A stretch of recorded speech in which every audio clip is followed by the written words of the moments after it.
Los trastornos de aprendizaje y la evaluación neuropsicológica. Normalmente, cuando un niño presenta algún tipo de dificultad escolar, todo el tema de los aprendizajes cubre un montón de años en la vida de nuestros hijos. Podemos estar hablando de trastornos de aprendizaje, podemos hablar de problemas de aprendizaje o dificultades de aprendizaje. En el fondo es el mismo problema el que está causando este tipo de afectación a la hora de desarrollar un normal aprendizaje en toda la vida escolar. Pero el grado de dificultad es el que nos hará decir si tenemos un trastorno, un problema o una dificultad. Evidentemente, un trastorno estamos hablando de un problema ya un poquito más severo. Independientemente de cuál sea la gravedad del problema que nuestro hijo presenta a la hora de aprender, o nuestra hija, sí que es importante establecer qué está ocurriendo. ¿Por qué? Porque hay veces que no se ve lo que ocurre. Los padres me dicen, es que va mal en lengua. Claro, pero la lengua es una asignatura con una serie de conceptos específicos que se está trabajando. Tenemos que ver qué es lo que hace que ese niño manifieste esa dificultad o ese problema.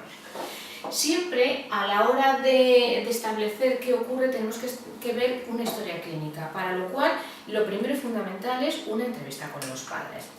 En esa entrevista con los padres, que me gusta hacerlas en niños, es donde vamos a ver distintos aspectos, como son qué es lo que ocurre, qué es lo que a ellos les preocupa o creen que hay un problema en estos momentos, y cuál es el desarrollo anterior y actual. Es decir, tenemos que retroceder según la edad a la que se venga, de qué es lo que, cómo fue esa historia de aprendizaje y esa historia también del desarrollo del niño. Los antecedentes familiares, está demostrado que problemas como dislexia, trastorno por déficit de atención, tienen un alto componente de herencia. ¿Cuál es la conducta problema que presentan? ¿Qué frecuencia se da? ¿Cuánto dura? ¿En qué circunstancias, en qué ambientes, en qué momentos tiene lugar esa conducta? Y las soluciones intentadas hasta el momento, porque todo el mundo ha hecho algo antes de venir a consultar con un psicólogo. Y por otro lado, a mí me gusta mucho hablar de los aspectos positivos de los niños, porque a veces nos quedamos solamente con los problemas que presentan. Puede aparecer otro tipo de trastornos comórbidos. ¿Eso qué quiere decir? Que los trastornos no vienen solos, normalmente vienen en lote. Los niños vienen con una mochila y a veces hay más de una cosa dentro, más de una piedra que nos pesa y que nos hace que el aprendizaje se desarrolle con dificultad.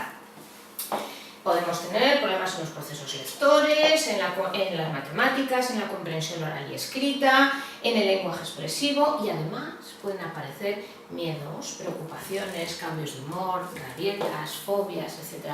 Todo este tipo de observaciones, todo este tipo de conductas también son muy importantes a valorar, porque no es una globalidad, todo se entremezcla con todo. Entonces, ¿qué ocurre? Que tenemos que hacer una exploración. ¿Por qué? Porque necesitamos conocerlo todo. La explicación neuropsicológica, los test neuropsicológicos, ¿qué nos van a aportar? Una información muy importante para establecer el perfil cognitivo del niño. ¿Qué quiere decir esto? El perfil que encontramos en todas sus capacidades aptitudinales. Y con ese perfil establecemos un diagnóstico y sobre todo nos va a servir para ver los objetivos de la intervención. Podemos ver aquí en esta gráfica un perfil de un niño en concreto, ¿de acuerdo? Entonces, si aquí vemos como una puntuación de 16 es un punto fuerte, unas puntuaciones de 14 también son unos puntos fuertes, y en cambio vamos a tener unos puntos débiles aquí. 9 no es una puntuación muy baja, porque realmente la media la tenemos en 10.